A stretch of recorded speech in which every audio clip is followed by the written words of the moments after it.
বিদেশে পাঠানোর কথা, তো দেখি কী হয়। তো দেখো তাহলে আমাদের আজকে যে পড়া সেটা হলো প্রাণীর বিভিন্নতা ও শ্রেণীবিন্যাস, অ্যানিমাল ডাইভার্সিটি ও ক্লাসিফিকেশন। তো এই অর্ধেক কী নিয়ে পড়াশোনা করা আছে বলো তো? জাস্ট প্রাণী। আমাদের এই পৃথিবীতে যত ধরনের প্রাণী আছে, শুধু পৃথিবী, কিন্তু অন্য গ্রহে আছে কিনা প্রাণী জানি না, বাট ওগুলো নিয়ে আলোচনা নাই। মানে কোনো এনিয়াল মানে কি এলিয়েন নিয়ে কোনো আলোচনা নাই, বুঝছো? আসলে কি এক্সিস্ট তো করে না, করতে পারে। শোনো, এখানে একটা বিষয় আছে, এই মহাবিশ্ব এত বড়, আমরা কি সব দেখছি? জাস্ট সৌরজগতের মধ্যে সীমার মধ্যে ধরা যায়। সৌরজগতের বাইরে অনেক গ্যালাক্সি আছে, নক্ষত্র নিয়ে কত কিছু আছে। তোমার কি মনে হয় যে সৃষ্টিজগতের বাইরেগুলো সব খাওয়া তৈরি করা আছে? না, অবশ্যই না, এটা কিন্তু অবশ্যই না। আমরা তো আমাদের হয়তো আমরা সৌরজগতের পাশে অন্য একটা নক্ষত্রের রাজ্য সম্পর্কে বা জানি, হ্যাঁ, আশেপাশে দুই একটা সম্পর্কে জানি, বাট কোটি আছে, বিলিয়ন আছে। তো ওইগুলো প্রত্যেকটা এক একটা কিছু জগৎ আছে, তার এক নিজস্ব গ্রহ আছে, মানে উপগ্রহ আছে, সেগুলো কি এমনি আছে আমরা তো জানি না, তো থাকতেই পারে কিছু একটা। তো এটা দেখো তাহলে কি বলতো, এখানে আমাদের সকল প্রাণী নিয়ে আলোচনা করা আছে। সকল প্রাণী বলতে ক্ষুদ্র ক্ষুদ্র প্রাণী থেকে শুরু করে বৃহত্তর প্রাণী। তো ক্ষুদ্র প্রাণী বলতে কি বুঝাচ্ছি আমি এখানে? অণুজীব। বড় প্রাণী থেকে, অর্থাৎ খালি চোখে দেখা যায় এমন প্রাণী থেকে শুরু করে বড় যত প্রাণী আছে, এই সব প্রাণীগুলো যেগুলো আছে, এই প্রাণীগুলো নিয়ে এখানে পড়াশোনা। ক্লাস 8-এ তোমরা পড়ছো প্রাণী শ্রেণীবিন্যাস। অর্থাৎ এই আমাদের বিশ্ব জগতে, আমাদের পৃথিবীতে অনেক ধরনের প্রাণী আছে, ছোট থেকে বড় অনেক প্রাণী আছে। তো সবগুলো প্রাণী সম্পর্কে যদি আমরা এককভাবে জানতে চাই, তাহলে দেখবা যে আমাদের আশেপাশে যে প্রাণীগুলো আছে, এইগুলার প্রত্যেকটা এককভাবে বৈশিষ্ট্য জানতে গেলে আমরা শেষ করতে পারবো না। ঠিক আছে, পারবো না, তো জানা সম্ভব না। কিন্তু আমাদের জানতে হবে, পৃথিবীতে প্রাণীগুলো সম্পর্কে আমাদের জানতে হবে। যদি না জানি তাহলে আমাদের সায়েন্সের ক্ষেত্রে, জীববিজ্ঞান ক্ষেত্রে অগ্রসর হওয়া যাবে না। রিসার্চের ক্ষেত্রে বলো, বিভিন্ন ক্ষেত্রে অগ্রসর হওয়া যাবে না, জানতে হবে। তো এককভাবে তো একজন ব্যক্তির পক্ষে জানা সম্ভব না। তো এই অসম্ভবকে দূর করার জন্য একটা সিস্টেম, একটা প্রসেস করা হয়েছে, সেটা কি বলতো? শ্রেণীবিন্যাস। অর্থাৎ যাদের বৈশিষ্ট্য একই, তাদেরকে একটা গ্রুপে ভাগ করা হয়েছে। এরপরে ওই বিভিন্ন গ্রুপ, যাদের মধ্যে গ্রুপগুলোর মধ্যে সম্পর্ক আছে, ওদেরকে ভাগ করে আর একটা ভাগ করা হয়েছে, বুঝলি? যেমন যদি বলা হয় তোমরা পড়ো পুলিশ লাইন্স স্কুলে, তোমাদের হেড স্যারের পক্ষে কি সবার নাম জানা সম্ভব? সবার পরিচয় জানা সম্ভব? তো তোমরা যখন কোনো একটা কাজের জন্য যাও, স্যারের কাছে কী পরিচয় দাও? যে আমরা অমুক ব্যাচ স্টুডেন্ট। নাম বলো, নাম চিনবে না। তো তাহলে তোমার স্কুলে অনেক স্টুডেন্ট থাকে, সবগুলাকে একটা সিঙ্গেল একটা নামে ডাকা হয়, ক্লাস 10 বা 9 স্টুডেন্ট। তারপরে আরও সারাউন্ডিং নাম থাকতে পারে, ক শাখা, খ শাখা, গ শাখা থাকতে পারে। এবং দেখো তাহলে তোমরা একটা গ্রুপ, আবার মনে করো ক্যাম্প পাবলিকে যদি বলো, সেখানেও তোমাদের মতো 9-এর একটা কি ব্যাচ আছে, তারাও একটা গ্রুপ। এখন তোমরা তাহলে একটা গ্রুপ, তারাও একটা সাব গ্রুপ, ঠিক আছে? এখন তোমরা দুইজন মিলে কি আন্তঃ স্কুল, বাট একই 9 ক্লাস 9 ক্লাস। বাইরে যাও আমরা সবাই 9 স্টুডেন্ট, বাট তোমরা যখন তোমাদের ক্লাসে বলে দিবা আমরা পুলিশ লাইন্সে 9 স্টুডেন্ট। তখন দেখো এই যে আমরা, তুমি যখন বললাম পুলিশ লাইন্সে মানে পুলিশ লাইন্সে 9 স্টুডেন্ট, 10 স্টুডেন্ট, তোমাকে তাহলে একটা কনফিগারেশন দিয়ে চিনলো যে মোটামুটি এরা এই সাবজেক্টগুলো পড়ে, বায়োলজি, ফিজিক্স, কেমিস্ট্রি এগুলো পড়ছে, তাই না? এবং এটা বোঝা যাবে তারা পুলিশ লাইন্সে পড়ে, তাদের শিক্ষক কে এগুলো জানলে জানা যেতে পারে, তারা তাদের ক্যাপাবিলিটি কতটুকু এটাও জানা যেতে পারে। একজন বিএমএ স্টুডেন্ট আর পুলিশ লাইন্স স্টুডেন্ট কি সমান? অবশ্যই না, পুলিশ লাইন্স স্টুডেন্ট অনেক ভালো হবে। তাহলে আমি তাকে তার স্কুলের নাম দেখে তার ক্যারেক্টারিস্টিক, তার বৈশিষ্ট্য, তার অ্যাবিলিটি সবই জানতে পারতেছি, সবগুলোরই। তো এই যে একটা মনে করো গ্রুপিং করার যে উপকারিতা, সেটা আমাদের জীবের ক্ষেত্রেও আছে। অসংখ্য জীব আছে, সবগুলোকে আমরা বিভিন্ন শ্রেণীতে ভাগ করছি, যাতে করে আমরা সহজে তাদের পরিচয় জানতে পারি। ওকে, তো দেখো জীববিজ্ঞানীরা এ পর্যন্ত 2,70,000 ভাস্কুলার উদ্ভিদ এবং বলতেছি এবং 15 লক্ষের বেশি প্রাণী প্রজাতি শনাক্ত করেছে। ভাস্কুলার উদ্ভিদ যাদের মধ্যে মানে পরিবহনটা হয়, পরিবহন কিসের পরিবহন? খাদ্য, পুষ্টি, পানি, এইগুলোর পরিবহন যাদের হয়, অর্থাৎ যাদের জাইলেম এবং ফ্লোয়েম সুগঠিত, ভাস্কুলার বান্ডেল বলা হয় এদেরকে। পড়বা টিস্যু-টিস্যুজন্ত 7 চ্যাপ্টার তোমার উদ্ভিদ, ওখানে পড়বা টিস্যু-টিস্যুজন্ত। আগে পড়ছে জাইলেম ফ্লোয়েম। জাইলেমের কাজ কি? মূল থেকে পানি এবং খনিজ লবণ সারা দিয়ে পৌঁছে দেওয়া, এবং পাতায় তৈরি খাদ্য সারা দিয়ে পৌঁছে দেওয়া কাজ কার বলতো? ফ্লোয়েমের কাজ। জাইলেম ঊর্ধ্বমুখী, ফ্লোয়েম নিম্নমুখী প্রভাব করে থাকে। তো যাদের যে সকল উদ্ভিদের ক্ষেত্রে এইগুলো সুগঠিত, তাদেরকে আমরা কি বলি? ভাস্কুলার। বুঝতে পারছো? কেননা আমরা এখানে উন্নত প্রাণীদের কথা নিয়ে আলোচনা করতেছি না, ওকে, উন্নত জীবের কথা। থেকে তো দেখো 15 লক্ষের বেশি প্রজাতি শনাক্ত করা হয়েছে প্রাণী, ওকে। তো এসব প্রজাতির মধ্যে নানা কারণে ভিন্নতা দেখা যায়। ভিন্নতা সত্ত্বেও সহজভাবে অধ্যয়নের জন্য প্রাণীবিজ্ঞানীরা বিভিন্ন বৈশিষ্ট্যের ভিত্তিতে নির্দিষ্ট নিয়ম অনুযায়ী এদের শ্রেণী বিন্যস্ত করেছেন। এ অধ্যায়ে বিভিন্ন প্রাণীর বিভিন্নতা এবং শ্রেণীবিন্যাসের সম্মুখে আলোচনা করা হয়। বিভিন্নতা মানে কি? এক প্রাণীর সাথে যে অন্য প্রাণীর যে বৈশিষ্ট্যের আলাদা একটা বৈশিষ্ট্য বা ভিন্নতা সেইগুলো বলা হয়েছে। শ্রেণীবিন্যাস বলতে তাদের বৈশিষ্ট্য অনুযায়ী তাদেরকে আমরা যেমন ক্লাস 9, 10, 6 এইভাবে ভাগ করব, ঠিক আছে? তো ছোটো ক্লাসে পড়ে আসছো ক্লাস 9-এ প্রথম চ্যাপ্টার ছিল যে বিজ্ঞানের, সেখানে বলছো বিজ্ঞানী মার্গুলিস এবং হুইটেকার। মার্গুলিস এবং হুইটেকার জীব জগৎকে 5টি পঞ্চরাজ্যে বিভক্ত করেছে: মনেরা, প্রোটিস্টা, ফাঞ্জাই, প্লান্টি, অ্যানিমেলিয়া। মনে আছে? মনে আছে? মনেরা, প্রোটিস্টা, ফাঞ্জাই, প্লান্টি, অ্যানিমেলিয়া। তো এখানে দেখছো প্রথম 3টা ছিল কি অণুজীব জগৎ, আর পরেরগুলো কি ছিল বলো তো? বড় জীব জগৎ, অ্যানিমেলিয়া জগৎ, আর একটা কি বলো তো? প্লান্টি মানে কি উদ্ভিদ, ভাস্কুলার উদ্ভিদ। আর এই যে অ্যানিমেলিয়া যেটা ছিল সেটা কি বলো তো? বড় প্রাণী। এবং সেই প্রাণী নিয়ে আমরা কি আজকে আলোচনা করব, অ্যানিমেলিয়া জগৎ। বুঝতে পারছো? ওকে, আমরা তো অ্যানিমেলিয়া জগতেই পড়ি না মানুষ। হ্যাঁ, বড় প্রাণী তো, হ্যাঁ, উন্নত প্রাণী। হ্যাঁ। দেখো তাহলে এখানে দেখো প্রাণীর বিভিন্নতা এবং শ্রেণীবিন্যাস, ওকে। তাহলে দেখো পৃথিবীর সমস্ত জলচর মানে কি যারা জলে বসবাস করে, স্থলচর স্থলে বসবাস করে, ক্ষেত্রচর মানে আকাশে বসবাস করে, এসকল প্রাণীর মধ্যে আকাশে বসবাস করে মানে গাছে না, কিছু প্রাণী আছে যারা আকাশেই থাকে, পাখি। ওখানেই এবং কিছু পাখি আছে যারা ডিম পাড়ে, যখন ডিম পাড়ে ডিমটা আকাশের থেকে মাটিতে পড়ার আগে আবার ফুটে আকাশে উঠে যায়। বুঝতে পারছো? তো তাদের কোথায় আসলে বুঝলাম না। ওইভাবে চিল দেখো না, টানা মেলে থাকে, এরকম হয়তো। আচ্ছা, বুঝতে পারছি। তো জিনগত, প্রজাতিগত এবং বাস্তু সংস্থানগত বিভিন্নতা দেখা যায়। সেটি কি বলতো? প্রাণীর বিভিন্নতা বা প্রাণী বৈচিত্র্য। বুঝতে বিষয়টা? এই পৃথিবীতে যত প্রাণী আছে, যেটা হল জলচর বা জলে বসবাস করে, স্থলচর বা স্থলে বসবাস করে, বাঘ, হরিণ। জলচর মানে কি? জলে মাছগুলো, হ্যাঁ। এবং এই যে খেসর প্রাণী, এদের মধ্যে বিভিন্ন ভিন্নতা থাকতে পারে, যেটা হলো জিনগত ভিন্নতা, প্রজাতিগত ভিন্নতা থাকতে পারে এবং বাস্তু সংস্থানগত ভিন্নতা। এদেরকে কি বলা হয়? প্রাণী বৈচিত্র্য বলা হয়, ওকে। আমরা একটু পরে দেখতেছি এগুলা কি। দেহের গঠন, বসতি নির্বাচন প্রভৃতি থেকে শুরু করে, দেহের গঠন সবার গঠন কি এক না? ভিন্ন। বসতি নির্বাচন কি এক না? তুমি বিল্ডিং তৈরি করছো, বাড়ি তৈরি করছো, গরুকে তাই করে? এবং যারা বন জঙ্গল থাকে তারা কি তাই করে না? এক একজনের বসতি নির্বাচন একই রকম। চলন, খাদ্য গ্রহণ, প্রজনন একই। পরিযান মানে কি? মাইগ্রেশন, স্থান চেঞ্জ করা। আমরা চেঞ্জ করি না, বাট ওই যে দেখো না, ওই যে অতিথি পাখি আছে না, চেঞ্জ করে, মাইগ্রেট করে। আরও অনেক বিষয়ে প্রাণীদের বৈচিত্র্য সুস্পষ্ট। প্রত্যেক প্রাণী নিজস্ব বৈচিত্র্য মণ্ডিত হয়ে অন্য প্রাণীর থেকে কী হয়? ভিন্ন। এক প্রাণী বৈশিষ্ট্য এক এক রকম, তাই না? এবং তাদের সেই বৈশিষ্ট্য দেখে আমরা তাদেরকে আলাদা করে দিই। পৃথিবীর বিচিত্র পরিবেশে বিদ্যমান ও অদৃশ্যমান, দৃশ্য এবং অদৃশ্যমান অসংখ্য প্রাণীর বিচরণ রয়েছে। কেউ দল বেঁধে অতল সমুদ্রে বসবাস করে, কেউ বা সমুদ্র বা সমুদ্রের পৃষ্ঠে সাঁতার কেটে চলছে। এগুলো আশা করে বোঝানো লাগবে না।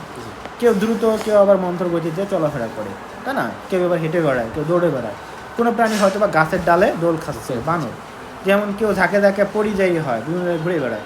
আবার কেউ এত ছোট যে অণুবীক্ষণিক যন্ত্র ছাড়া দেখা যায় না, এবার ইলেকট্রন মাইক্রোস্কোপ যন্ত্র দিয়েও দেখতে হয় পাইতেছে। তো এদের কেউ আবার তৃণভোজী, শাকসবজি খেয়ে বেঁচে থাকে, ঘাস খায়। আবার কেউ মাংসাশী, কেউ আবার সর্বভোজী, আমরা মানুষ। আবার কেউ হচ্ছে পরজীবী, কুকুর যেমন, এরকম। তাহলে কত ধরনের বৈচিত্র্য, কত ধরনের ভিন্নতা, এটাই হলো কি ডাইভার্সিটি বা ভিন্নতা, বিচিত্র, তাই না? তো এখানে যেটা বলছিলাম আমরা, যে এই যে প্রাণী বৈচিত্র্যকে আমরা 3টা বৈশিষ্ট্য মেন বলছিলাম। একটা হলো জিনগত বৈচিত্র্য, একটা প্রজাতিগত বৈচিত্র্য, একটা হলো বাস্তু সংস্থানগত বৈচিত্র্য। এই 3টা বিষয় একটু জানতে হবে। তো প্রাণী বৈচিত্র্য প্রকারভেদ, তো 3টা প্রকারভেদ আছে। একটা হলো কি বলতো? জিনগত বৈচিত্র্য, একটা হলো প্রজাতিগত বৈচিত্র্য, একটা হলো বাস্তুতান্ত্রিক বৈচিত্র্য। 3টা অধ্যায় তোমরা পড়ছো ছোটো ক্লাসে, 9-এর শেষের অধ্যায়ের দিকে পড়ছো, শেষের অধ্যায়ের আগের অধ্যায়টা পড়ছো না? 13 অধ্যায় পড়ছো। 13 অধ্যায় কী ছিল? ওখানে জিনগত বৈচিত্র্য ছিল, প্রজাতিগত বৈচিত্র্য ছিল, বাস্তুতান্ত্রিক বৈচিত্র্য ছিল। সেখানে তোমরা পড়ছো বাস্তুতন্ত্র কাকে বলে। বলো তো বাস্তুতন্ত্র কাকে বলে? জাস্ট একটু বোঝানোর চেষ্টা করো। বাস্তুতন্ত্র মানে জীব ও জলের যে সমন্বয়ের ফলে একটা পরিবেশ গড়ে ওঠে যেখানে জীবরা বসবাস করে। নির্দিষ্ট একটা ভৌগোলিক পরিবেশ হ্যাঁ যেখানে সেখানকার উৎপাদক খাবার বীজক মিলে একসাথে সহাবস্থান করে এবং একে অপরের সাথে কোরিলেটেড করে থাকে, একে অপরের উপর নির্ভরশীল। এটাকে বলা হয় বাস্তু সংস্থান। তো বাস্তু সংস্থান যেটা বললাম 3 ধরনের উপাদান থাকে, উৎপাদক, খাদক, বিয়ে। এগুলো আসলে তোমরা জানো। ওকে, তো এর মধ্যে বিভিন্ন ধরনের জীব বসবাস করে। হ্যাঁ আচ্ছা তো আমাদের এই অর্ধে যে আলোচনা সেটা কি, ওই যে বিয়োজক না কিন্তু জি বড় প্রাণীগুলো। হ্যাঁ ওকে, তো এদের মধ্যে কিছু পার্থক্য থাকতে পারে। কি সেটা কি বলতো? জিনগত বৈচিত্র্য, প্রজাতিগত বৈচিত্র্য, এটা হলো বাস্তবায়নের বৈচিত্র্য। তো প্রথমে আসি জিনগত বৈচিত্র্য। তো জিনগত বৈচিত্র্য বলতে কি বলতে, এটা সব থেকে ছোট মলিকুলার স্ট্রাকচার লেভেলের। বুঝছো, তোমাদের বইয়ে আগে দেওয়া ছিল প্রজাতিগত, দেন দেওয়া ছিল জিনগত, তার হলো বাস্তুতন্ত্র 19 জি কিন্তু আগে কিন্তু হলো কি বংশগত, ওখানে লেখা ছিল বংশগত হ্যাঁ বা জিনগত। জি তো এটা হলো কি, এই যে বংশগত বা জিনগত বৈচিত্র্য, এটা হলো সব থেকে ক্ষুদ্র জি পার্থক্য। জি কেন ক্ষুদ্র পার্থক্য বলতে পারবে? বুঝতো না আমি তোমাগুলো, ভুলে গেছে হয়তো, সবাই ডিটেলস পড়ে না তো। তো জিনগত বৈচিত্র্য মানে কি দেখো, এটা হলো একই প্রজাতির ক্ষেত্রে। জি ছোটো ক্লাসে পড়ে আসছে এগুলো, জগৎ পর্ব থেকে বড় গোত্র গণ প্রজাতির সব থেকে ক্ষুদ্র একক কোনটা? প্রজাতি। প্রজাতি তো প্রজাতির মধ্যে যে ভিন্নতা সেটা হলো কি জিনগত বৈচিত্র্য। ও আচ্ছা তো এটা কীভাবে হয় দেখো, আমরা 3 জনের মানুষ কিনা, হ্যাঁ অবশ্যই 3 জনে কি একক প্রজাতি? একক দেখেন প্রজাতি হ্যাঁ হোমো স্যাপিয়েন্স। যখন বলো মানুষের বৈজ্ঞানিক নাম কি, তখন বলো যে তোমার নাম না, ওর নাম দিয়ে বলা হয় না, মানুষ তো মানুষের সকল মানুষের বৈজ্ঞানিক নাম একক। তাহলে আমরা কিন্তু সবথেকে ক্ষুদ্র একক প্রজাতি, জি একটা ক্ষুদ্র প্রজাতির একক সত্তা। হ্যাঁ তো আমাদের বৈশিষ্ট্য তাহলে একই হওয়ার কথা ছিল জি না। দেখো, আমরা একই প্রজাতি হওয়ার সত্ত্বেও আমাদের মধ্যে পার্থক্য আছে। হ্যাঁ কেউ লম্বা, কেউ খাটো, কেউ মোটা, কেউ চিকন, কারো চুল ঘন, কারো চুল পাতলা, কারো চুল সাদা, কারো কালো, হ্যাঁ গোল্ডেন ব্রাউন, অনেক কারণে। চোখের কালার ভিন্ন, ত্বকের কালার ভিন্ন, কথা ভিন্ন, ভয়েস ভিন্ন, কণ্ঠস্বর ভিন্ন, হ্যাঁ মেধা ভিন্ন, সব কিছু ডাইভার্সিটি আছে কিনা? জি তাহলে দেখো, একই প্রজাতি হওয়া সত্ত্বেও আমাদের মধ্যে যে ভিন্নতা দেখা যায়, এটা কেন দেখা যায়? জিনের কারণে, জিনের ভিন্নতার কারণে। জিন কাকে বলা হয়? জিন একটা ক্ষুদ্র একক জি। ডিএন। জি ডিএনএ তো বোঝো, হ্যাঁ রাইবো নিউক্লিক অ্যাসিড। ঠিক বললাম কি? Deoxy ribo nucleic acid. Deoxy কেন বললাম?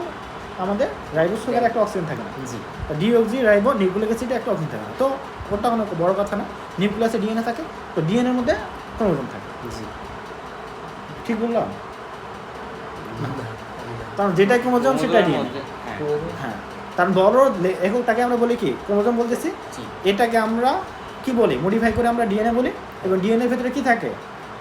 জিন। জিন থাকে ডিএনএ ডাবল হেলিক্স দেখছো? এখানে বিভিন্ন নাইট্রোজেন বেস, রাইবোজ সুগার এবং ফসফেট দ্বারা গঠিত হয়ে থাকে। জি এখানে এই যে বললাম নাইট্রোজেন বেসগুলো আছে, এরকম মনে করো 3টা নাইট্রোজেন বেস মিলে হ্যাঁ একটা করে কি হয় বলো তো? জেনেটিক কোড বলে। বুঝছো? তো জেনেটিক কোডে 3টা নাইট্রোজেন বেস, বেশ থাকে তাহলে বোঝা যায় 3টা নিউক্লিওটাইড মিলে একটা জিন হয়। হ্যাঁ ওকে, ওটা অন্য কথা না। তাহলে কথা হলো যে এই যে আমাদের ক্রোমোজোম, কি বলতো? ক্রোমোজোম ক্রোমোজোমের মধ্যে জিনের ভিন্নতার কারণে মিলে আমাদের এই যে মানুষের মধ্যে ভিন্নতা তৈরি হয়। জি পিতামাতা সবাই ভিন্ন নয়। হুম একটা জীব থেকে যখন আর একটা নতুন জীব তৈরি হয়, মাইটোসিস কি পড়ছো না? অ্যামাইটোসিস পড়ছো না? অ্যামাইটোসিস, অ্যামাইটোসিস করছিলাম হ্যাঁ, ওখানে পড়ছো না যে আসলে যখন আমাদের শুক্রাণু আর ডিম্বাণু যখন নিষেধ ঘটবে, তখন কি হবে বলো তো? শুক্রাণুতে কি থাকে? মায়ের পিতার বৈশিষ্ট্য থাকবে, মানে ক্রোমোজোম, জি আর ডিম্বাণুতে মায়ের ক্রোমোজোম যেটা থাকে, দুইটার কি হবে? ক্রসলিকেজ হয়, হ্যাঁ কাজনা গঠন হয়। অর্থাৎ সেখানে 2 জনের বৈশিষ্ট্য মিলে নতুন একটা বৈশিষ্ট্য তৈরি হয়। স্যার, জেনেটিক ভেরিয়েশন করতেছে কিনা? হুম তো এই যে তাহলে দেখো, এবং এমনকি যে একটা মাতা পিতা বা একটা প্যারেন্টের ছেলে মেয়ে সকলে এক হয় না, জেনেটিক পরিবর্তন হয়, কারণ প্রতিবারই তো একই রকম জিন আসে না, একই রকমের জিন আসে না। তো ভিন্নতা দেখা যাবে। তো এই যে ভিন্নতা দেখা যায় সেটা হলো কি? জিনগত বৈশিষ্ট্য। কেন দেখা যাচ্ছে? জিনের ভিন্নতার কারণে। বুঝতে পারছো? তাহলে সংজ্ঞা কী হবে? যে একই প্রজাতির জীবদের মধ্যে, আসসালামু আলাইকুম, একই প্রজাতির জীবের মধ্যে জিনগত পার্থক্যের কারণে তার মধ্যে যে বৈচিত্র্য দেখা যায় তাকে বলা হয় জিনগত বৈচিত্র্য। বলতে পারবো না? একই প্রজাতির জীবদের মধ্যে বা প্রাণীদের মধ্যে জিনের বৈশিষ্ট্যের পার্থক্যের কারণে বা জিনের পার্থক্যের কারণে বা জিনের ভিন্নতার কারণে যে বৈশিষ্ট্যের উদ্ভব হয় তাকে বলা হয় জিনগত বৈচিত্র্য। ওকে, তাহলে দেখো, এই যে জিনগত বৈচিত্র্য বলতে নির্দিষ্ট বাস্তুতন্ত্রে কোনো নির্দিষ্ট প্রজাতির সদস্যদের মধ্যে জিনগত উপাদানের বৈষম্যের মাত্রাকে বোঝানো হয়ে থাকে। একটি জীব প্রজাতির প্রত্যেক সদস্য জিনগতভাবে অন্য সদস্যের থেকে কি হয়, পৃথক। পৃথক হয়। জিনগত সাধারণ গঠন বা কোড, জেনেটিক কোড যেটা বললাম, এর কারণে একটি প্রজাতির সদস্য প্রত্যেক সদস্যের সুনির্দিষ্ট বৈশিষ্ট্য থাকে। জীবদেহে অবস্থিত জিনগুলোর মধ্যে সীমাহীন সম্মিলনের ফলে জিনগত বৈশিষ্ট্যের সৃষ্টি হয়। মানুষ থেকে মানুষই হয়, মানে কিছু নির্দিষ্ট বৈশিষ্ট্য আছে যেগুলো সবার মধ্যে থাকে, হ্যাঁ। বাট কিছু জিন আছে যেগুলো আমাদের এক্সট্রা অ্যাক্সেসরি ক্যারেক্টারিস্টিক ডেভেলপমেন্ট করা, যেটা বললাম আর কি, যে ভিন্নগুলো দেখা যায় আর কি। এই কারণে সকল মানুষ বা হোমোসাপিয়েন্স নামক প্রজাতির সদস্য হলেও একজন আফ্রিকার কৃষ্ণাঙ্গ হয়, মানে কালো রঙের হয়, কালো। একজন অস্ট্রেলিয়ার শ্বেতাঙ্গ, মানে ফর্সা হয়। কারো দেহের আকৃতি, মানে মানুষের দেহের বাংলাদেশিরা কি আসলে মিশ্র। শ্যামলাঙ্গ মিশ্র প্রকৃতি, শঙ্কর প্রকৃতি আমরা, ওরা বুঝছো? তো ইংলিশ করে যাবে না আমরা সম্পর্ক- আসলে বাংলাদেশে তো অনেক ফর্সাও আছে আবার কালো আছে, তাহলে কারণ আছে, কারণ আমাদের দেশটাকে বিভিন্ন মানুষের শাসন করছে, আচ্ছা বিভিন্ন গোষ্ঠী শাসন করছে, হ্যাঁ সেখানে একদম একদম। মিশে গেছে আর কি আচ্ছা আচ্ছা আকৃতি। আর এখানে আসলে এই যে এগুলো বলতেছি আমরা, এগুলো তো আসলে এগুলো পরে পড়বো, যখন যখন পড়াশোনা করবো, পরে যখন আমি বিভিন্ন নদী পড়বো, যে এই যে এখানে বললাম যে আসলে এটা যদি জেনেটিক্যাল বিষয়ের উপর ডিপেন্ড করে, তো আদিম মানুষ তো একজনই ছিল, আদম, হ্যাঁ আদম, তো একই আর কথা ছিল। হ্যাঁ কি হতো বাট এখানে আমাদের আরেকটা বিষয় টার্ম আসে এখানে, আমরা এগুলো নিয়ে পড়বো হলো প্রথম অর্ধে হলো উদ্ভিদ বিজ্ঞানে মিউটেশন, জেনেটিক্যাল চেঞ্জ হয়। হ্যাঁ হ্যাঁ হ্যাঁ চেঞ্জ হয়। সেটা হলো কিভাবে, মিউটেশনের মাধ্যমে, ভৌগোলিক অবস্থার উপরে, পারিপার্শ্বিক পরিবেশের কারণে, বুঝতে পারছো? অর্থাৎ এখানে একটা জিনিস পড়বা, সেটা হলো অভিযোজন। মানুষের অভিযোজন ক্ষমতা আছে, বুঝছো? এই জন্য মানুষ টিকে থাকতে পারে। ডাইনোসর অভিযোজন ক্ষমতা ছিল না, বিলুপ্ত হয়ে গেছে। হ্যাঁ তো অভিযোজন ক্ষমতা থাকে যাদেরকে যৌন প্রজনন ঘটে, তাদের ক্ষেত্রে মেনলি অভিযোজন ক্ষমতা থাকে, তারপর সবার ক্ষেত্রে সমান থাকে না। তো দেখা যায় এই যে পরিবেশ, ভৌগোলিক অবস্থা, মনে করো যারা ভালুকটা দেখছো, যে ওই যে সাইবেরিয়ার মানে ভালুক যেগুলো মনে করো মানে যেগুলো শীত প্রধান অঞ্চল, বরফ অঞ্চলের ভালুক কি সাদা হয় না? সাদা হয় হ্যাঁ। সেই জায়গার একরকম ভালুক, আমাদের বন অঞ্চলের ভালুক একরকম। আমাদের বন অঞ্চলের ভালুকটা যদি ওখানে ছেড়ে আসা হয়, হ্যাঁ। বাঁচবে? না। কয়েকদিন মারা যাবে। বলবি মারা যাবে। সো এই যে একটা জেনেটিক্যাল পরিবর্তন আসতেছে, হ্যাঁ এটা কিন্তু পরিবেশের কারণে। পরিবেশ তো পরিবেশের কারণে তারা ফর্সা, আমরা কি কালো। কালো, একটা ভৌগোলিক পরিবেশের কারণে। তাদেরকে যদি এখানে আনা হয়, কয়েক প্রজন্ম পরে দেখা যাবে তাদের কালোটা ধীরে ধীরে আমাদের মতো হয়ে যাবে। আচ্ছা আচ্ছা বুঝছো? এটাই। এমনি দেখো, যারা শহরের দিকে থাকে তারা হ্যাঁ। কালো হয়, হ্যাঁ রোদ অবশ্যই পছন্দ। গ্রামের শহরে আসলে ফর্সা হয়ে ফর্সা যায়। হয়ে যায়। তুমি 5 দিন থেকে আসো, কালো হয়ে যাবে। হ্যাঁ, অবশ্যই বাস্তব। দেখো, এটা কিন্তু সবাই হয়, এটা আসলে বুঝি না কিছু। হ্যাঁ হবে। আমরা যদি এখানে আবার রোদে থাকলে কিন্তু সেটাও হয় না। কয়েকদিন রোদে থাকা তো হয় না ওইভাবে, এখানে আচ্ছা আচ্ছা এখানে থাকলে হবে, ও থাকি না তো। আর এখানে অনেকটা বিষয় আছে, মানে আর ঢাকা শহরে যাও, তুমি এখানে রুমে থাকো আর ঢাকা শহরের রুমে থাকো, কোথায় ফর্সা বিষয় পাও? ঢাকা।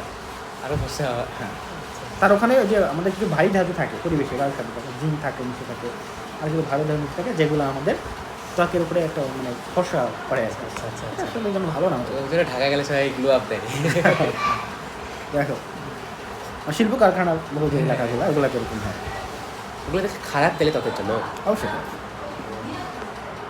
দেহের আকৃতি, গায়ের ও চুলের রং ইত্যাদি পরস্পর থেকে কি হয়, পৃথক হয়। অন্যভাবে আম, ধান, আপেল, গম ইত্যাদির আকার, স্বাদ এবং ফুলের বর্ণ এবং বীজের পার্থক্য জিনগত মাত্রার বৈষম্যের কারণে হয়ে থাকে, বুঝতে পারছো? একই মানে আমই তো সব আমের ক্ষেত্রে একই। না এই যে আমরা আম খাই, হাড়িভাঙ্গা আম, ন্যাংরা আম, কত আম, ফজলি আম, আমাদের কত ধরনের আম খাই না? আম তো আমই না। তো আসলে দেখা যায় আমরা যে হাড়িভাঙ্গা খাই, সকল হাড়িভাঙ্গা আমের টেস্ট একই কিন্তু। একই মানে এটা কেন? এটা কারণ এটা হলো যৌন প্রজনন হয় না এখানে। কি হয় বলো তো? গুটি কলমের মাধ্যমে, কলমের মাধ্যমে। কলমের মাধ্যমে। কারণ এগুলো প্রজননের মাধ্যমে, যৌন প্রজননের মাধ্যমে হলে বৈশিষ্ট্য চেঞ্জ হয়ে যায়, নতুন ভ্যারাইটি তৈরি হয়, বুঝছো? আচ্ছা এটা এটা করা কি পসিবল? কোনটা? মানে যৌন প্রজননের মাধ্যমে হাড়িভাঙ্গাকে পুরো পাল্টায় ফেলানো। তো কেমন প্রজাতি কেমন পাও? হাড়িভাঙ্গা তো বাংলাদেশে এখানে থেকে শুরু হয়েছে না? জি। তো এটা কেমন আসছে? এইটা যৌন প্রজননের মাধ্যমে। মনে করো এই যে একটা আটি গাল্লা, একটা গাছের অনেকগুলো আটি গাল্লা, জি আর সবগুলো আটি থেকে একই রকম 27টা গাছ হবে না। মেনে দেখা যায় যৌন প্রজননের মাধ্যমে যেগুলো হয় অধিকাংশগুলো মাতৃগাছের থেকে মানে কম স্বাদ বিশিষ্ট হয়ে বুঝতে পারছি।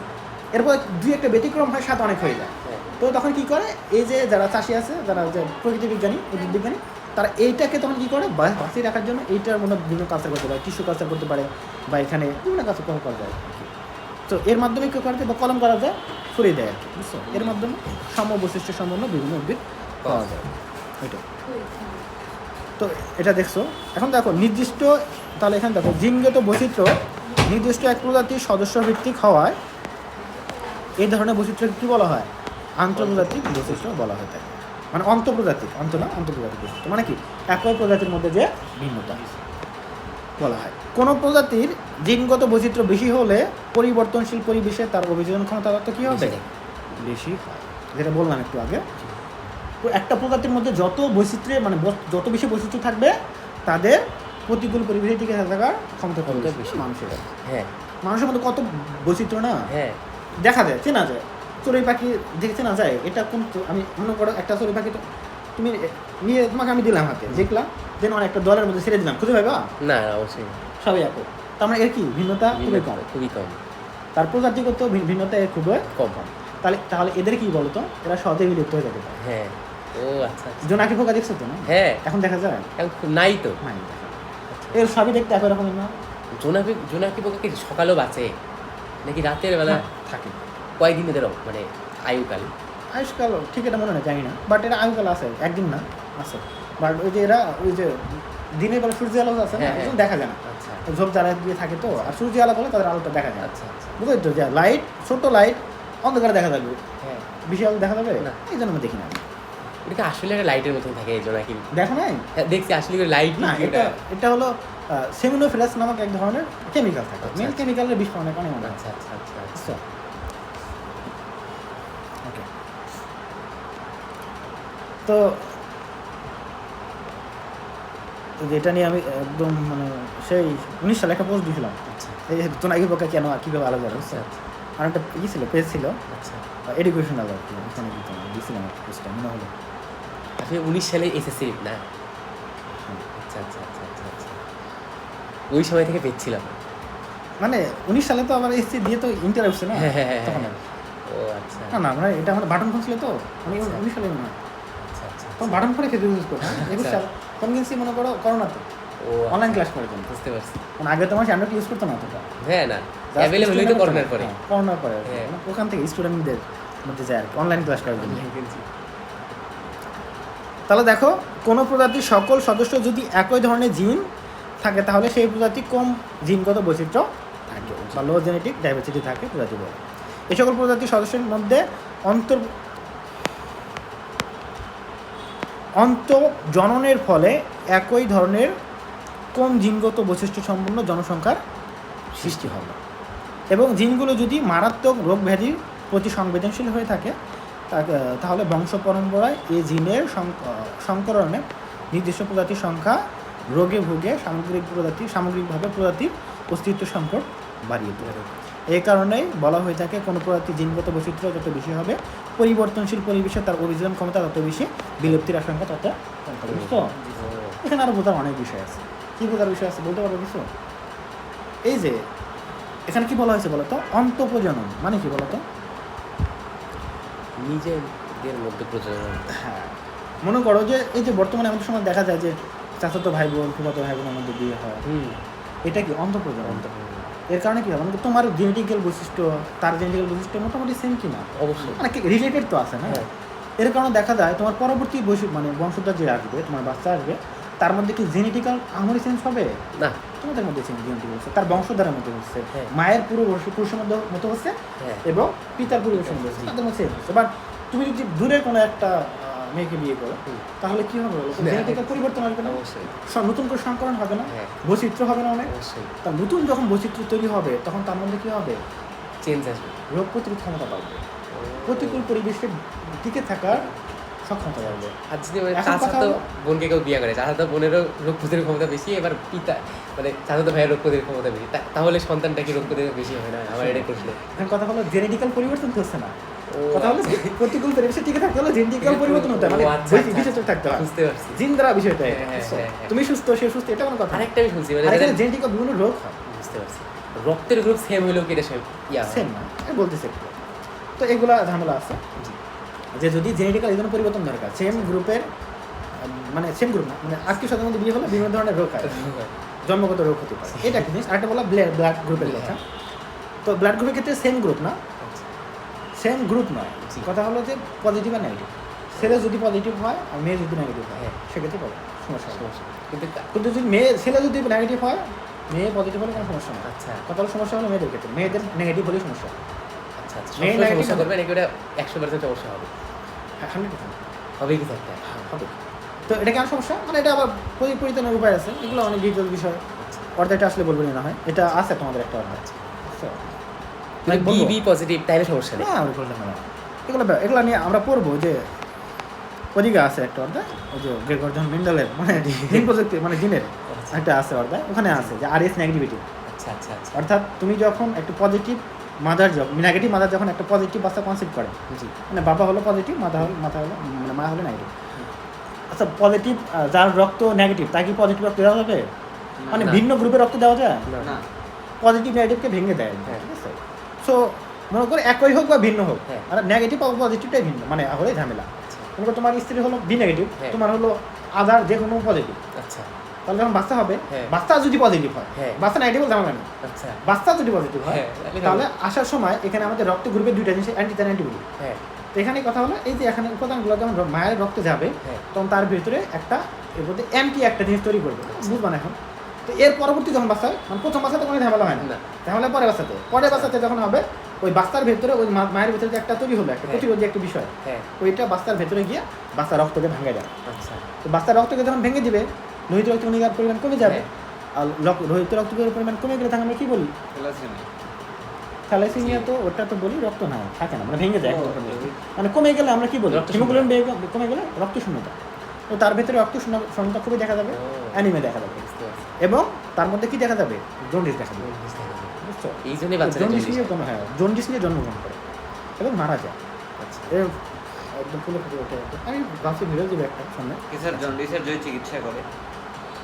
নর্মাল জন্ডিস সব জন্ডিস তো একই না, এটা তো ওই জিনিসটা, এটা বলা আমি হয় শুনছি জন্ডিস হলে চোখ এরাই তো হলুদ ব্লাস্টোসিস হয়ে যায়। ফিটালিস বলা হয়, হ্যাঁ? চোখ বলে হলুদ হয়ে যায়। হ্যাঁ, হলুদ হয়। কারণ কি জন্ডিস মানে কি? জন্ডিস হলো আমরা একটা রোগের নাম বলি, তো আসলে এটা কেন হয়? আমাদের রক্তের মধ্যে বিলিরুবিনের পরিমাণ বেড়ে যাওয়ার কারণে হয়। এটা কেমিক্যাল বিলিরুবিন। বিলিরুবিন কোথা থেকে আসে? লোহিত রক্তকণিকা থেকে আসে। লোহিত রক্তকণিকার কোথা থেকে? হিমোগ্লোবিন থেকে। লোহিত রক্তকণিকার মধ্যে হিমোগ্লোবিন থাকে, যার কারণে রক্ত লাল দেখা যায়। এই হিমোগ্লোবিন দুইটা শব্দ নিয়ে গঠিত, দুইটা জিনিস গঠিত, একটা হিমোগ্লোবিন, হিম প্লাস গ্লোবিন। হিম মানে আয়রন, গ্লোবিন মানে এক ধরনের প্রোটিন। তো আয়রন কি হয় বলতো? 120 দিন পর ভেঙে যায়। হ্যাঁ বিলিরুবিন আর মানে এটা কি দুইটা জিনিস তৈরি হয়, হিম আর আয়রন। হ্যাঁ। আর আয়রনটা ভেঙে বিলিভার্ডিন আর বিলিরুবিন তৈরি হয়, বুঝতে পারছি। বুঝতে পারছো? হ্যাঁ। এই যে বললাম আয়রন ভেঙে তাহলে কি হচ্ছে? এখানে বিলিরুবিন তৈরি হচ্ছে। হ্যাঁ। তো লোহিত রক্তকণিকা ভাঙলে কি তৈরি হবে? আয়রন মানে বিলিরুবিন তৈরি হবে। এইটাই, যাদের লোহিত রক্তকণিকা অনেক ভাঙে তাদের রক্তে বিলিরুবিন পরিমাণ বেড়ে যায়। আর বিলিরুবিনের রং কি? হলুদ। হলুদ। তো আমাদের সব থেকে সুপারফিশিয়াল যেটা জায়গা জি। সেটা হলো আমাদের চোখ। চোখ। এখানকার রক্তগুলো ভেসেলগুলো খুবই সুপারফিশিয়ালি আসে। সো কোথায় আগে দেখা যাবে যে সুপারফিশিয়াল পাতলা লেয়ার, হ্যাঁ। সো এখানে আমরা দেখতে পারি হলুদ। ও বেশি হলে স্কিন হলুদ হয়ে যায়, দেখছো নাকি? ও, হ্যাঁ। তখন স্কিন হলুদ। স্কিন হলুদ হয়। বেশি যখন জন্ডিস হবে একদম ইউলিশ, আপনি কি দেখছেন স্যার? আমরা তো দেখবো আমাদের তো এগুলো এমন ত্বক হলুদ হয়ে যাবে, জি। এবং প্রাইমারিলি যেটা দেখা যায় চোখ হলুদ হয়, বুঝতে পারছি। বুঝছো? এইটা আর কি। কীভাবে দেখতে হয়? উপরের দিকে দেখতে হয়, নিচের দিকে দেখতে হয় হলে অ্যানিমিয়া। যেহেতু আমি শিখাবো এগুলো যেহেতু সব দেখো। অনেক কিছু তাহলে দেখছেন, মানে লাস্ট কাটাও দেখছেন কি মেডিকেল না, জার্নি? এগুলো তো শিখতে হবে, এগুলো তো আগে প্রথম দিকে দেখা হতো। আচ্ছা একদম আপনার সামনেই? হুম, ভয় লাগতো না কোনো? অনেকে ভয় পায়, আচ্ছা অনেকে তো অজ্ঞান হয়ে পড়ে যায় প্রথম দিকে। ভয় তো সবারই পাওয়ার কথা, আমার যদি আমরা মানুষ হয়ে থাকি। এটা লাগছে একটু মানে ভাবার বিষয়। আচ্ছা তখন যেদিন আমি অটোপসি প্রথম দেখছি, মানে পোস্টমর্টম, হ্যাঁ মানে কেমন লাগছে একটা মানে ভাবনার বিষয়, কি জীবনটা, কি জীবন, হ্যাঁ মারা গেছে একদম কেটে শেষ করছে, মনে করে এখানে কাটা হয় এই চামড়াটা, আচ্ছা আচ্ছা আচ্ছা। কেটে মনে করো ক্যাপের মতো একদম তুলে ফেলা আরে হয়। আল্লাহ। দেন এখানে হাতটা আছে যেটা, হ্যাঁ। এটা হাতু পাটাল দিয়ে ভাঙা হয়, খোলা হয়, দেন এটা খুলিতে তোলা হয়, আচ্ছা দেন ভেতরে ব্রেনটা দেখা হয় ঠিক আছে কিনা, আচ্ছা মানে ইনজুরি হয়েছে কিনা। আচ্ছা দেন মনে করো এখানে বুক বরাবর এখানে কাটা হয়, আচ্ছা। এই দিক দিয়ে রক্তপাত আসতে- হয়? না, মৃত্যু না, ও আচ্ছা। প্লেটিং হয়ে যাওয়া আচ্ছা এই বরাবর কাটা হয়, বুঝছো? আচ্ছা কেটে তারপরে স্টোমাক যেটা বাক্সটি আছে এটা পুরোটা নেওয়া হয়, খাবার সহ লিভারটা অর্ধেক নেওয়া হয়, ছোটো বাচ্চা হলে পুরোটা নেওয়া হয়। আচ্ছা দেন কিডনি, দুইটা কিডনির অর্ধেক করে নেওয়া হয়, হ্যাঁ। নিয়ে এগুলা কৌটাতে নিয়ে এগুলা পাঠানো ফরেন্সিক ল্যাবে পাঠিয়ে দেওয়া হয়। এগুলো আপনার ক্যামেরা, সামনে একদম? হ্যাঁ সামনে। তো এগুলো লাস্ট কবে দেখছেন?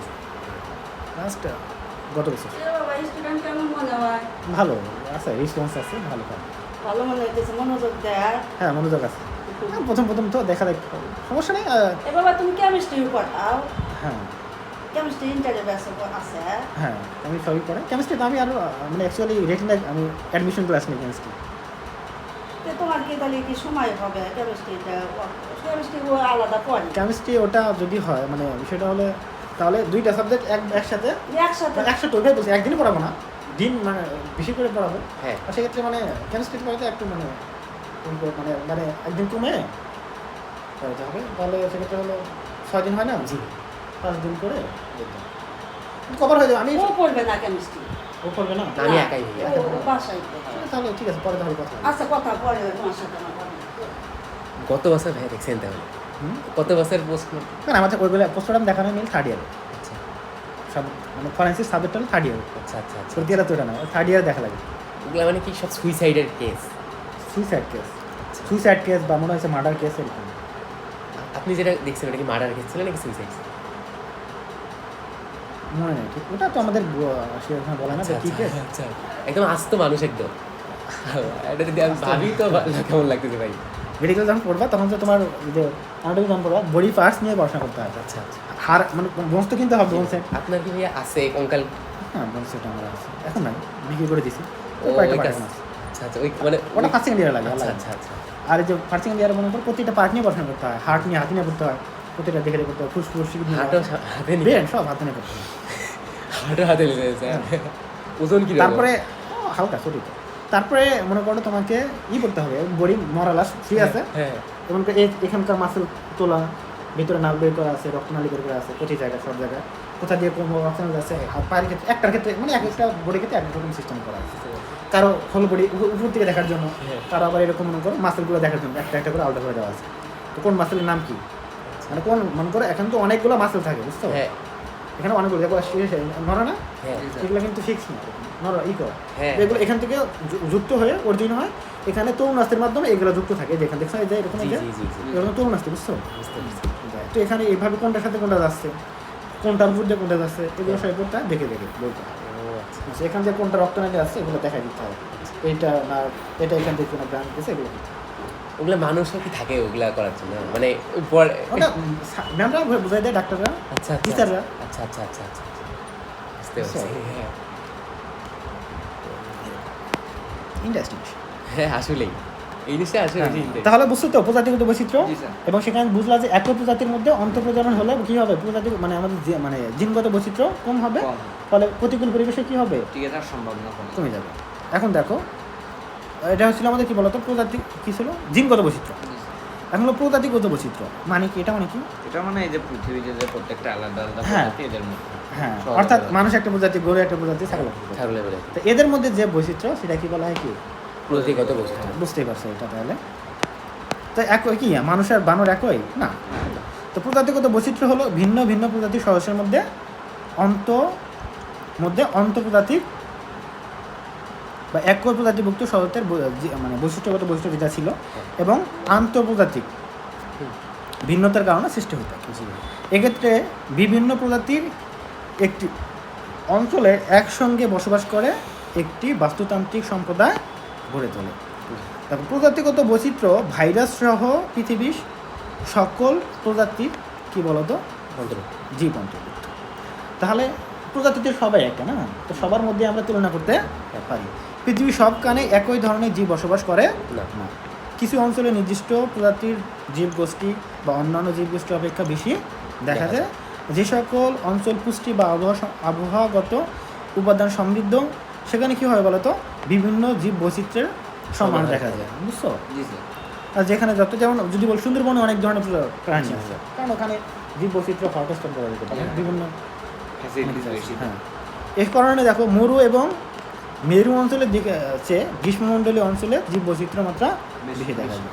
মরুভূমি অঞ্চলে কি বরফ অঞ্চল, হ্যাঁ। তো সেখানে তো সকল প্রাণী কি বাঁচতে পারবে না মরেই থাকে। হ্যাঁ, বাঁচতে পারবে।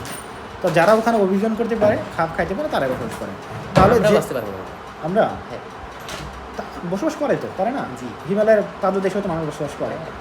তা আমরা যাই বলি। আমরা গিয়ে থাকতে কষ্ট হবে। কিসের কাপড়টা করতে হবে? হ্যাঁ, যেমন শিরোপা যারা আছে তারা কিন্তু অনায়াসে কি পার গাইড করে না, নিয়ে যায় হ্যাঁ না, হ্যাঁ তারা কিন্তু অনায়াসে উঠতে পারে। জি। বাট আমরা তো দেখো আমরা কে গিয়ে উঠলে ওই যে এভারেস্ট বিজয়ী এভারেস্ট খেতাব বিজয়ী। তারা তো প্রতিদিন উঠবে, হ্যাঁ বুঝছো আসলেই এটা। তো। তো তো যে অঞ্চলে প্রজাতিগত বৈশিষ্ট্য বেশি ওদের নাম কেন খবরে আসে না? তারা তো এটা কাজই করে, তাদের আসবে কেন, তারা তো ডেলি ওঠে। দেখো, যে অঞ্চলে সাধারণ জীব বৈচিত্র্যের হটস্পট হিসাবে তাহলে যে অঞ্চলে প্রজাতিগত বৈচিত্র্য যত বেশি থাকবে সেই অঞ্চলকে সাধারণত জীব বৈচিত্র্যের হটস্পট বলা হয়ে থাকে। এবং হলো বাস্তুতান্ত্রিক বৈচিত্র্য। বাস্তুতান্ত্রিক বৈচিত্র্য বলতে কি বোঝায়? বসবাস। এই যে বাস্তুতন্ত্র বললাম না, হ্যাঁ। বিভিন্ন ভৌগোলিক অবস্থা। অবস্থা। তো একটা ভৌগোলিক অবস্থার প্রাণীর সাথে মানে একটা ভৌগোলিক বাস্তুতন্ত্রের প্রাণীর সাথে অন্য বাস্তুতন্ত্রের প্রাণীর কি বৈচিত্র্য একই, মানে বৈশিষ্ট্য একই? দেখো এমনিতে দেখো, নর্মালি আমরা তো মানুষ তো সবাই ভিন্ন ভিন্ন হয়ে আছি। জি। অস্ট্রেলিয়ার মানুষ আর আমরা কি একই রকম? আমরা লম্বা সাদা ফর্সা, আমরা কি কালো খাটো, হ্যাঁ হ্যাঁ তো একই রকম না।